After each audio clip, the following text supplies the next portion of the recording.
को मैं आज स्वागत करता हूं।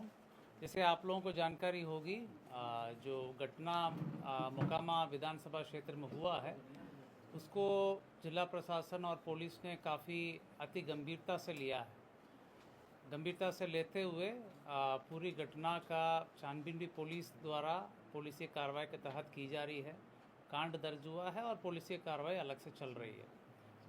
हम लोग इस घटना को बहुत ही सीरियसली देख रहे हैं और घटना के बाद काफ़ी हम लोगों ने कार्रवाई की है। आज जो गिरफ्तारी हुई है इसके संबंध में एसएसपी साहब और केस के डिटेल संबंध में आपको बताएंगे।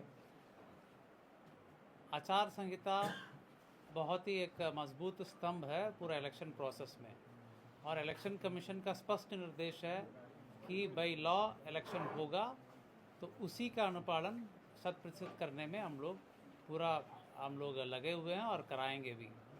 कोई भी असामाजिक तत्व किसी भी प्रकार की प्रयास करेगा कानून तोड़ने का, आचार संहिता तोड़ने का या किसी भी प्रकार की इन्फ्लुएंस करने का कोशिश करेगा तो उनके विरुद्ध कठोरतम कार्रवाई की जाएगी।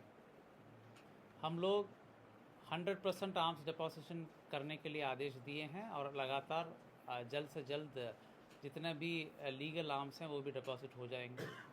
चेकिंग पॉइंट्स हर विधानसभा में 50 के ऊपर पॉइंट्स बनाने के लिए निर्देश दिया गया है, जिसमें सीएपीएफ के माध्यम से भी चेकिंग कराई जाएगी। सेजर पूरे राज्य में पटना जिला में सबसे ज़्यादा सेजर अभी तक का हुआ है। लगातार सीएपीएफ सक्रिय हैं और पर्याप्त मात्रा में सीएपीएफ के बल उपलब्ध हैं। वो पुलिस बल और मजिस्ट्रेट के साथ लगातार चेकिंग की कार्रवाई लगातार कर रहे हैं और सेजर भी कर रहे हैं। आचार संहिता के संबंध में सभी पदाधिकारियों को पुनः निर्देश दिया गया कि किसी भी प्रकार के अगर उल्लंघन होगा उनके विरुद्ध कठोरतम कार्रवाई किया जाना है। जहाँ तक इलीगल आर्म्स की बात है उस पर और तेज़ी लाई गई। जहाँ जहाँ आवश्यकता हो सीएपीएफ को भी यूज़ करके उसमें छापामारी की जा रही है, और जहाँ पर भी ऐसे सूचना मिलेगी वहाँ पर हम लोग छापामारी करके कांड भी दर्ज करेंगे, उक्त असामाजिक तत्वों को जेल भेजने का काम भी करेंगे। कहने का मतलब इलेक्शन कमीशन द्वारा दिए गए निर्देश पूरे लॉ और कानून को फॉलो करके इलेक्शन की प्रोसेस संपन्न होगा, वो बिल्कुल होगा, उसको पालन कराया जाएगा। उसमें कोई भी बाधा उत्पन्न करेंगे उनके विरुद्ध कठोरतम कार्रवाई की जाएगी। मैं फर्दर जो केस संबंधित डिटेल से एसएसपी साहब आपको ब्रीफ करेंगे।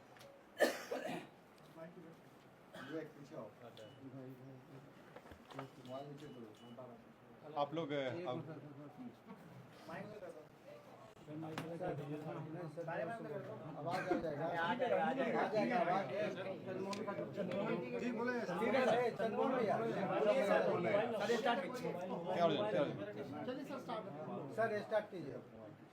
आप लोग अवगत हैं कि 30 तारीख को एक गंभीर घटना घटी थी और जो दुर्भाग्यपूर्ण था कि इस तरह की घटना नहीं होनी चाहिए थी।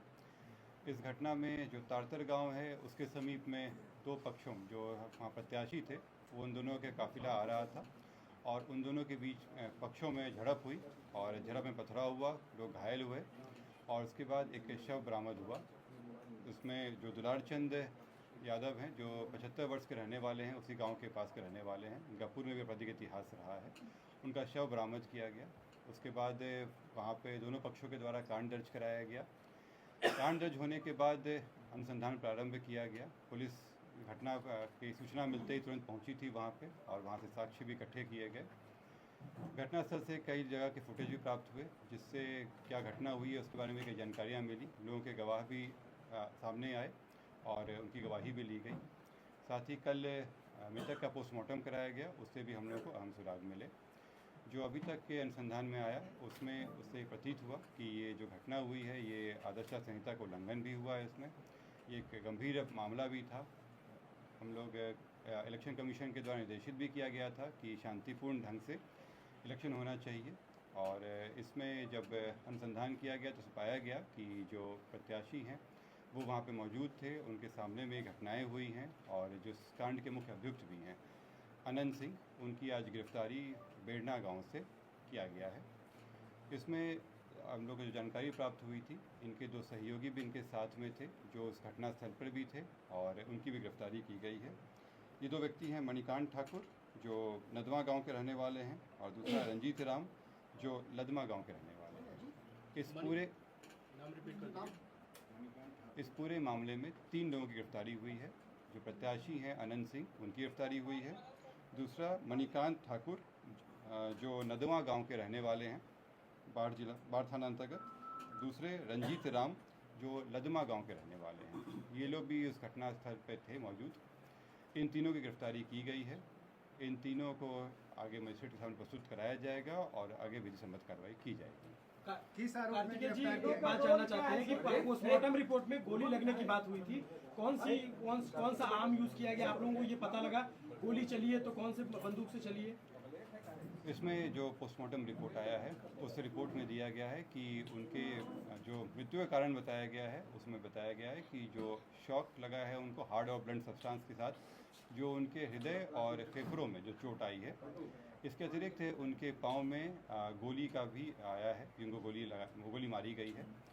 इस दोनों चीज़ों से स्पष्ट होता है कि ये हत्या का मामला है और चूँकि घटनास्थल पे कई लोग मौजूद थे, वहाँ के लोगों के बयान वगैरह से ये स्पष्ट हो रहा है, तो इस कारण इसमें गिरफ्तारी। गोली बरामद हुई?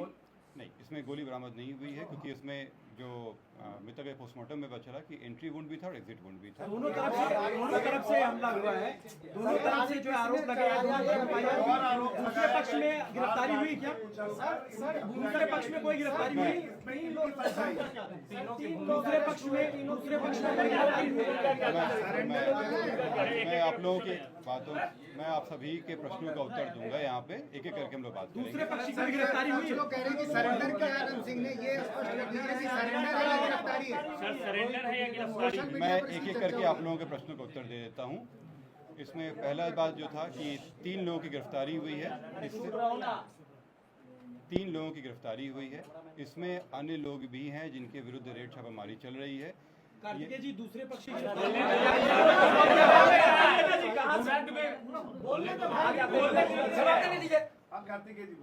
उधर से आके चिल्ला। मैं फिर से रिपीट कर दे रहा हूँ। इस मामले में अभी तक 3 गिरफ्तारियां हुई हैं। इसमें अन्य लोग भी हैं जिनकी गिरफ्तारियों के लिए रेड छापामारी चल रही है। जल्द ही उनको भी गिरफ्तार किया जाएगा। इसमें अनुसंधान जो CID के द्वारा भी शुरू किया गया है। CID की एक टीम भी बनाई गई है जो इस पूरे मामले पे अनुसंधान साथ में करते रहेगी और हम लोगों को सहयोग भी देगी। जो अग्रतर अनुसंधान में आएगा उससे भी आप लोग को अवगत कराया जाएगा। जो आप लोग द्वारा प्रश्न किया गया था कि दूसरे पक्ष पे क्या कार्रवाई हुई, तो आप लोगों को अवगत करा दें कि इसमें इस पूरे घटनाक्रम में कई चीज़ें हुई हैं। पहला कि जो आपस में दोनों पक्षों के बीच में मारपीट की घटना हुई थी, पत्थरबाजी हुई थी, उसका कारण दर्ज कराया गया है।